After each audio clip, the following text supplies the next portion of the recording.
Okay, thank you. Thank you for coming. Partnership. In just a minute, we're going to have the ushers to pass the basket. No, we've already done that, right? Because that's one of the things that someone said is, here, really what you want to do is start passing the basket in here. Well, no, don't be silly. Don't be completely silly. Not yet.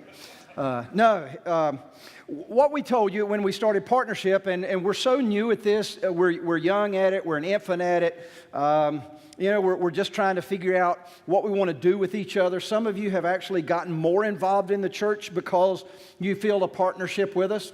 But one of the things we want to do is each time describe more about Community Church than maybe you knew before. We talked the first couple of meetings about growing together. Now we're going to talk about sowing together, and sowing means so much more than finances. Let me tell you how we sow back into the church, so that when people ask you as partners, you know. Because in this county, there are a lot of questions still about Lexington Community Church. We simply call ourselves Community. And people know us as that. But there's still a lot of questions about it. One of the questions we still get from time to time is, when are you going to get a church, right? You know what they mean by that, right? When are you going to get a building? We got the best.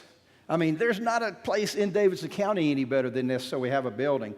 But here's what you can tell people, or here's maybe what you've been wondering about.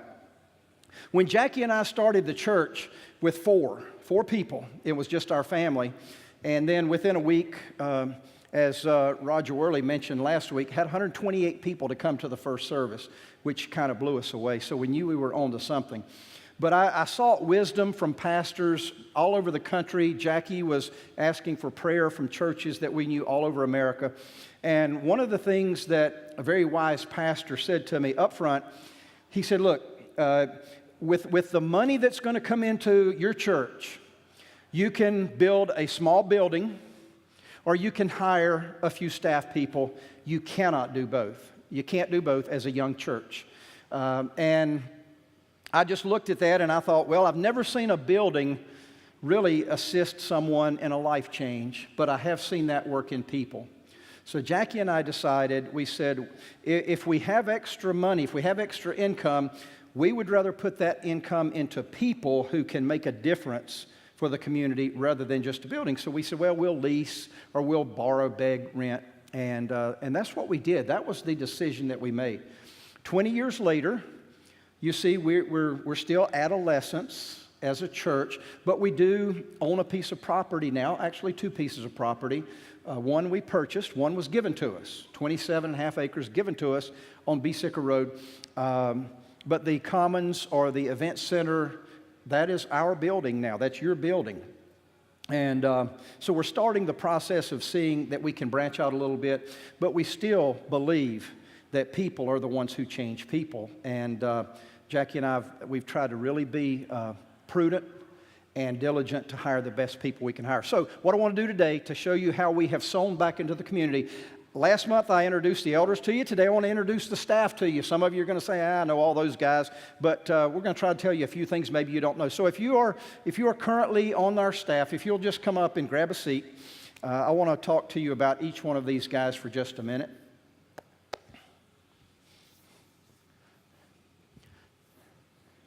One of the things that surprised me 20 years ago when I said that, everybody hopped up really fast.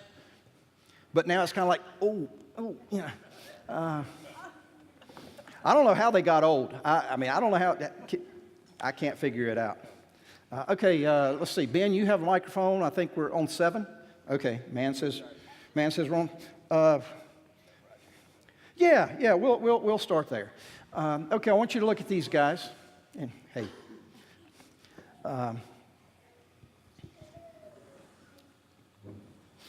Very few of the people behind me were trained in the church world. Because one of the things that occurred to me early on, I would see churches around the community, around America, and they would hire 5 people out of seminary to try to run a church, and it would be a disaster. So I started asking myself why, and it occurred to me, I don't know how to run a business. I don't know how to do that kind of stuff. I don't know how to do real honest-to-goodness counseling and care ministry. I didn't know how to do all that. I was very limited in what I could do. So I found people who could do that in other areas of life, and we just asked them to come and do it here. Let me be up front with you. Most everyone on this stage came here for less money than they were making. Some of them far less. That doesn't happen very often. Roger says I'm a very slick salesman up front. But then after a few months, reality sets in. It's kind of neat. I do see Terry and Angie who have been with us on staff. Thank you both.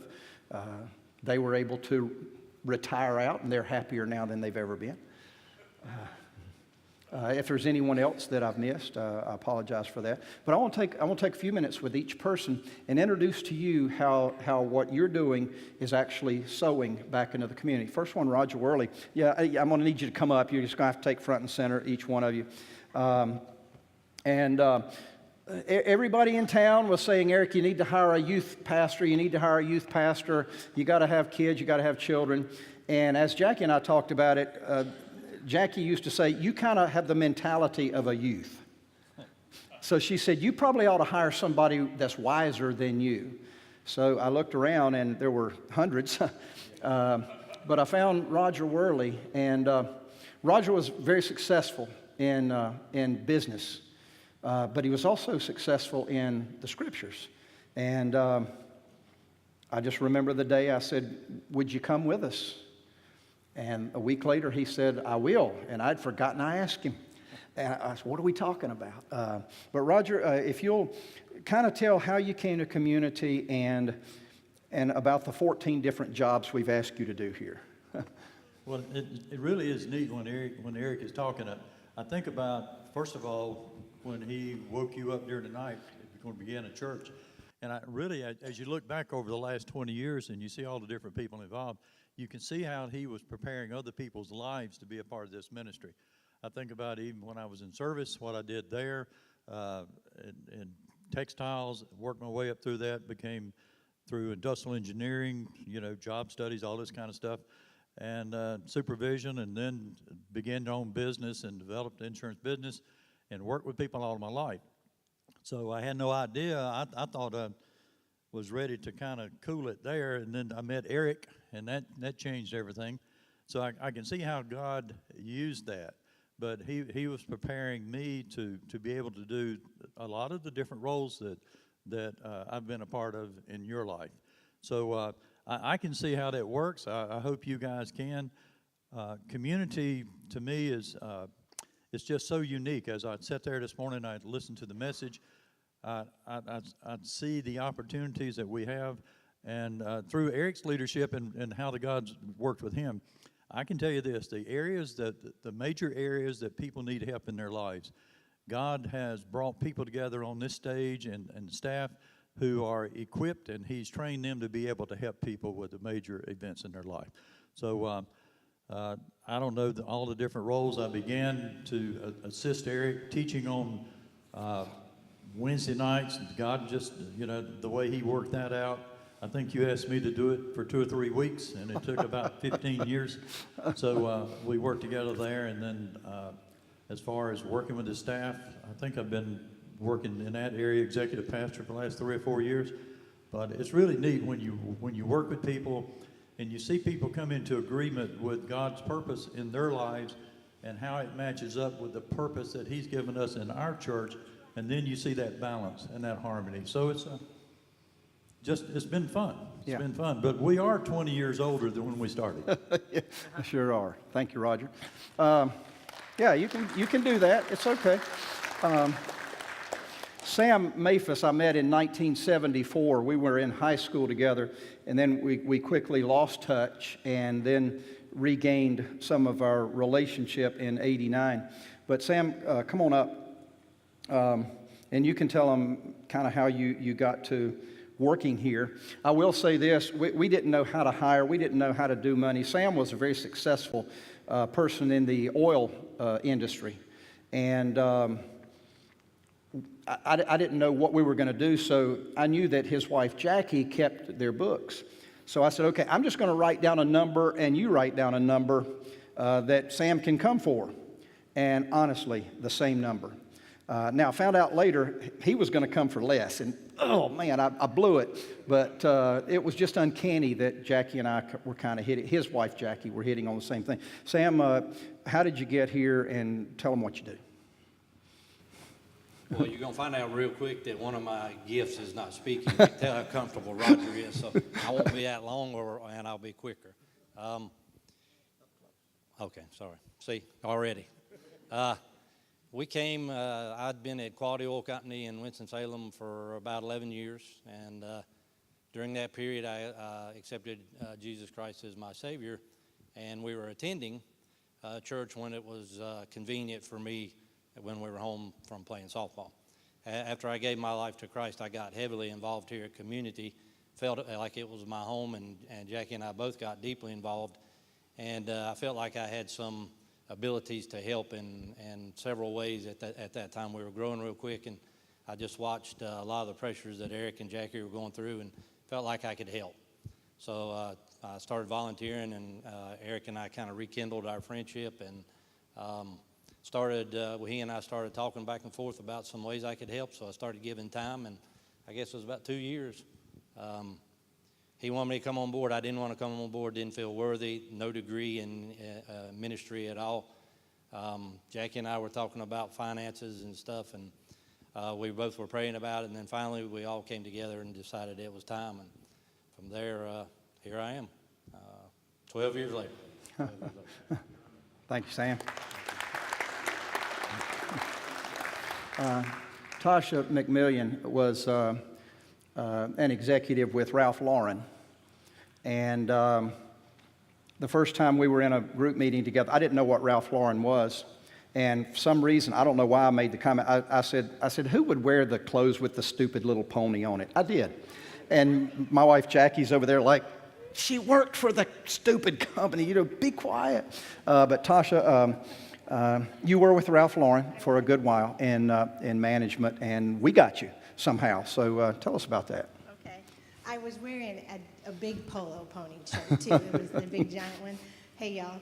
I'm probably more nervous than anybody up here. I don't do it in front of the big people so well. Let's see. God just has been with me all my life. I was born and raised in church, and I can look back and see where he was with me, every bit of it. It's just amazing. But for the last 20 years I was with, or 18 years I was with Ralph Lauren, and worked my way up through that company, and learned a lot of stuff about managing and organizing and administrating and that type of thing. And then as well as doing that with the church that Doug and I were in, I worked with the kids for 18, 20 years. So I was organizing and managing and training and doing all that. So it's kind of natural the way I see that everywhere he put me, he trained me for here. And I've been here for 2 years, and it's been amazing. And immediately when we got here, you all just sucked me and Doug up like we were part of the family. So we really just feel at home here. This is our home. This is where we belong. So. Great.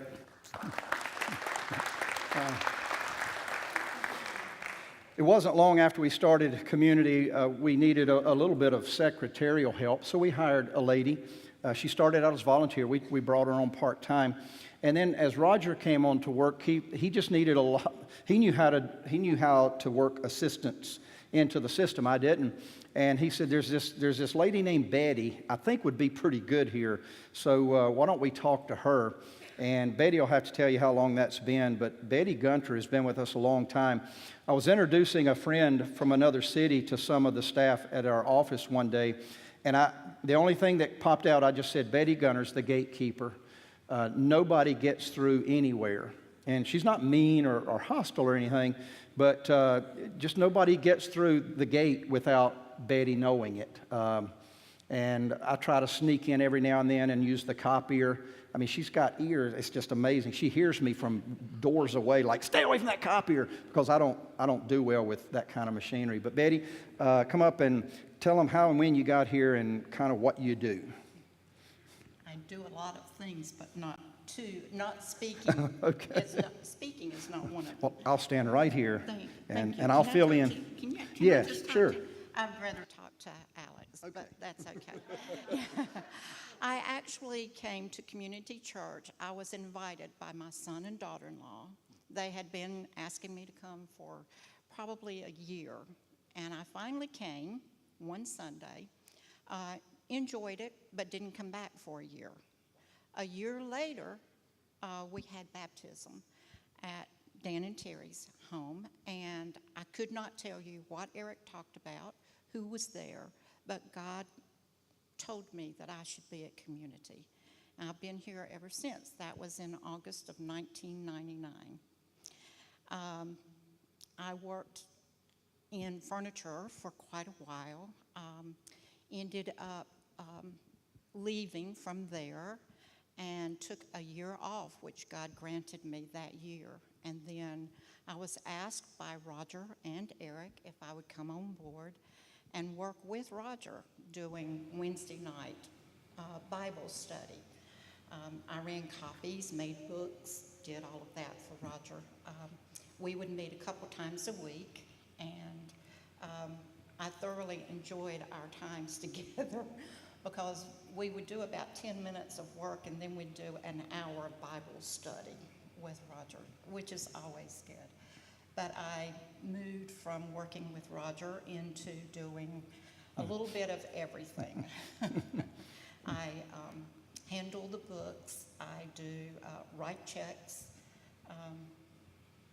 take care of answering the telephone, the door, anything that's needed. I'm a helper, and that's what God has gifted me with, is helping. Thank you, Betty.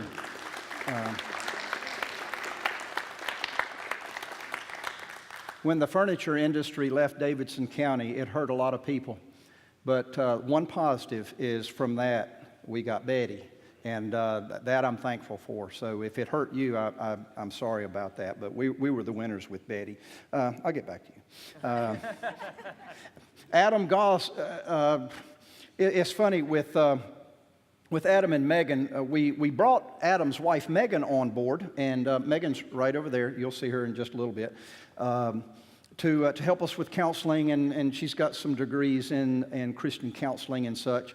And then she had this wild idea to have a baby and go home and raise her child, and it just blew our whole system. So we said, okay, we'll do that, but we're going to get your husband. And Adam is, he's the owner of a computer company. I think it's Apple, right? And we'll be expecting a bigger tithe from you from now. No, Adam does computer work, but basically, well, he'll tell you kind of what he does here. But we're just very fortunate to have Adam, and he's kind of an on-call person for us right now. So about this time, December 2005, my wife and I, we were invited here by my mother-in-law.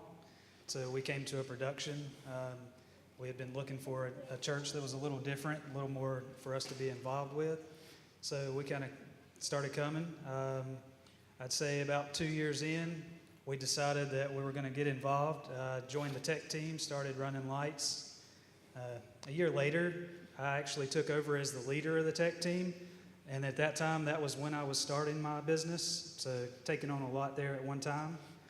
And I guess 2014, when Megan went to stay home with our son, I actually came on staff, do a little bit of everything, take care of the computers, the lights here, the sound system, anything technology-based, you name it, I take care of it. And I guess the way I look for things to take and use for the threefold purpose of the church, I look for ways we can use technology to better that. Okay, thank you, Adam. He's a good man. Okay, since you don't have anybody in your hands, Ashley Godley, my daughter, we brought her on to do children's ministry because we didn't have a Tasha at the time, and that just about wrecked her life. And I say that honestly, after 10 months, she just came to me and she said, Dad, I'm quitting. You know, don't quit your dad, that looks bad. But she was getting ready to apply at some other places. And then we got smart and we said, okay, probably student ministries is the place for you. So Ashley came on board. I don't even remember when, but you can tell them when and kind of how. She's one of the founders of the church, and just tell them about it. Well, I was working for a very large youth group in 2009, between 08 and 09. I was serving over 200 kids at a youth group in another city, and it was going very well, but I just kept feeling like, I've known Dad all my life, this Dad, and I've watched his vision, and I've seen him love people and what he's been called to do, and so the 250, I just couldn't stay there. I couldn't stay there when I knew the vision of here, and I saw his heart and the heart that he has for all of you and his church, and so I wanted to come on board here. So in 2009, I started working here at Community, and I think we were in Sam's basement at the time. We started out in your basement, and we've moved around quite a bit, but I've had lots and lots of kids over the years, have seen many of them graduate and go into full-time ministry and become very successful people. Half of them are married, it's just crazy, but it's an awesome job. I love working with the teenagers. As long as they're over 11, I'm pretty good with them, and we have a great time, and what I do is I try to help them explore what they believe in and discover Christ, and then lead them to grow toward working toward their purpose and finding out what they're meant to do for the kingdom of God.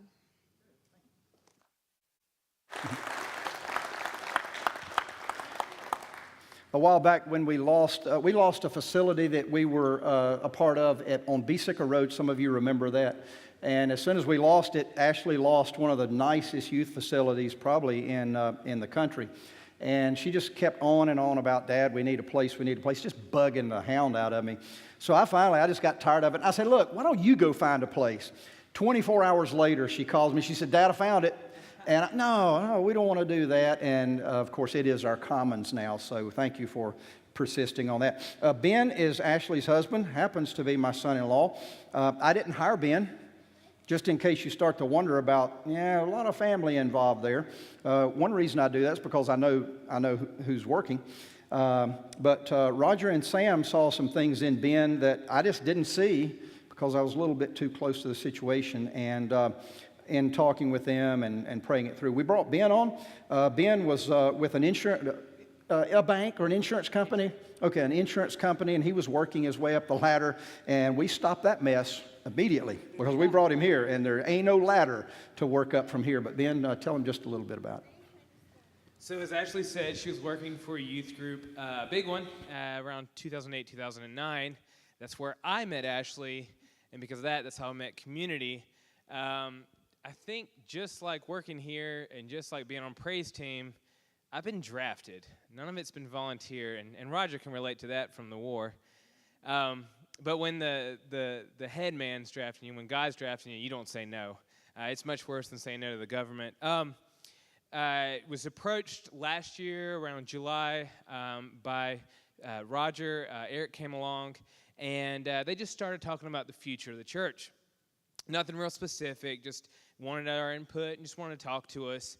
A few months later, about a few months, Roger, wasn't it? Roger came to me and said, I want to start talking to you. And years ago, Ashley had asked me, would you ever go work for the ministry? And I was like, heck no. I've seen what it does to you guys. I'm staying in the business world. That's where the money is. That's where the benefits are. Well, Roger came to me, and he said, I'd like to start talking about your future and your future with Community. And at that point, I really felt God, hi, baby. I really felt God pushing me to here. So I accepted. Roger and I started talking for a few months, and I came on board January of this year, and I do a little bit of everything else that these guys don't do. Mostly building management, overseeing operations, things of that nature, and then tied very closely to this guy. I guess I'm your assistant, if you want to call it that, but more like a partner in training. So that's where I am. Okay.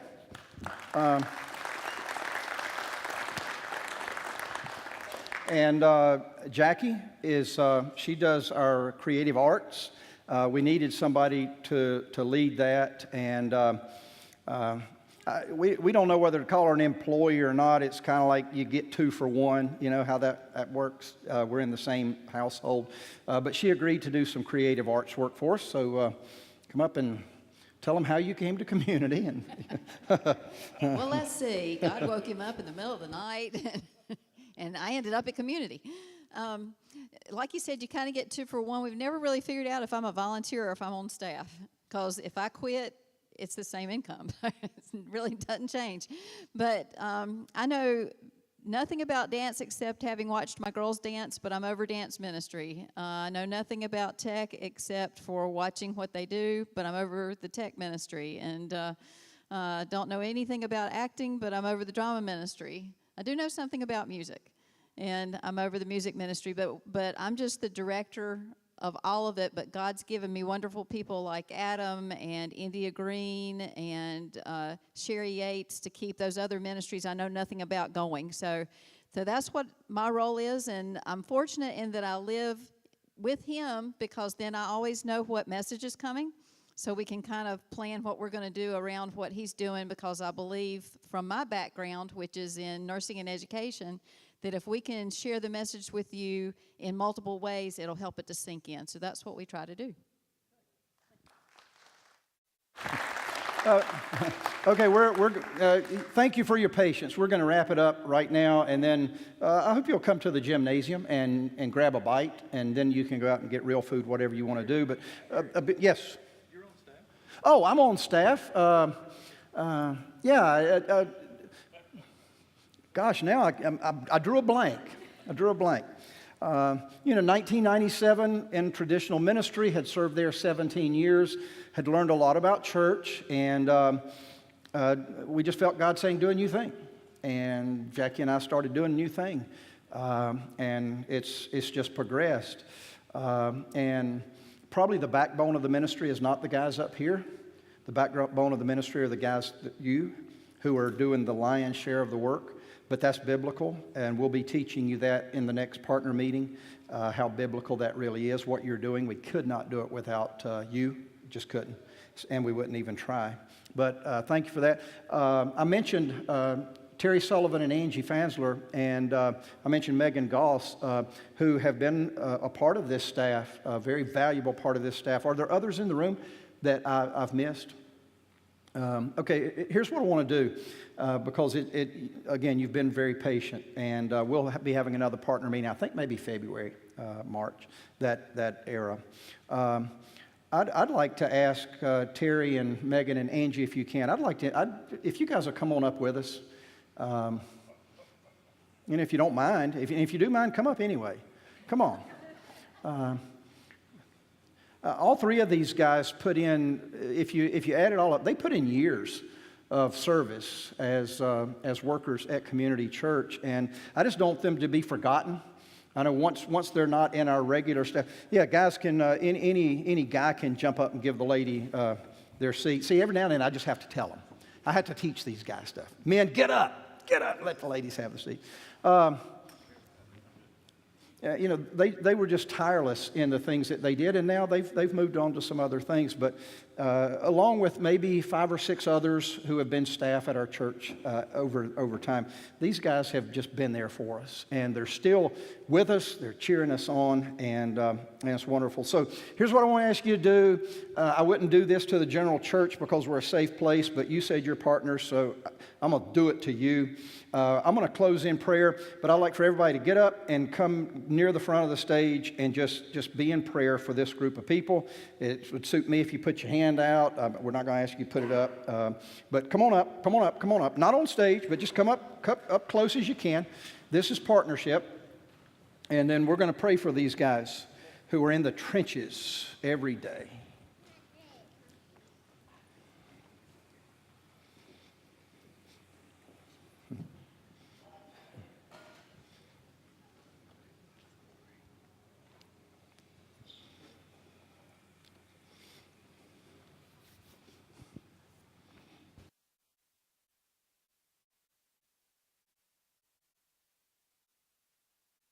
Told them how cool you are. That's cool. As you just keep coming up, come up.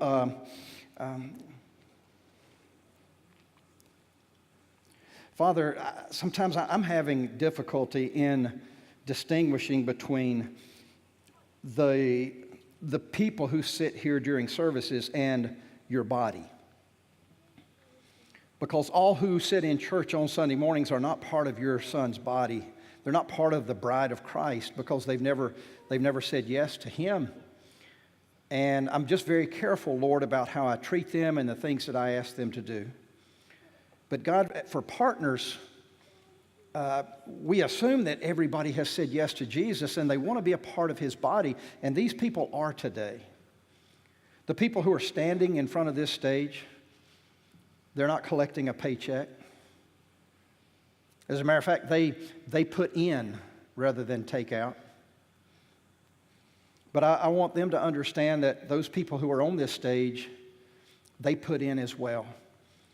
Not just with their time, not just with their talents, but they put their treasure into the plate. They don't count their time as their tithe. So they're supporting the church financially. They're supporting the church most with 40, 50, sometimes 60, 70 hours a week. And that's not to complain. It's just to say thank you for giving us strength to do it. I thank you for those who have been on staff, and yet they're still here. They're cheering us on. They love us, and we love them.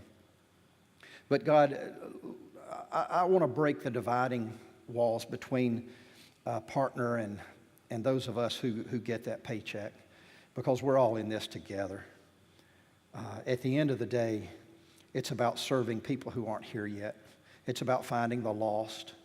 It's about finding the one whose heart or her heart has grown cold, and we want them so badly to be a part of who we are. So may our partnership grow. And bless those, Father, this morning who have prepared food for us in the gymnasium.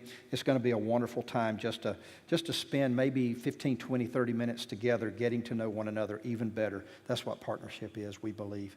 So we thank you in Christ's name. Amen.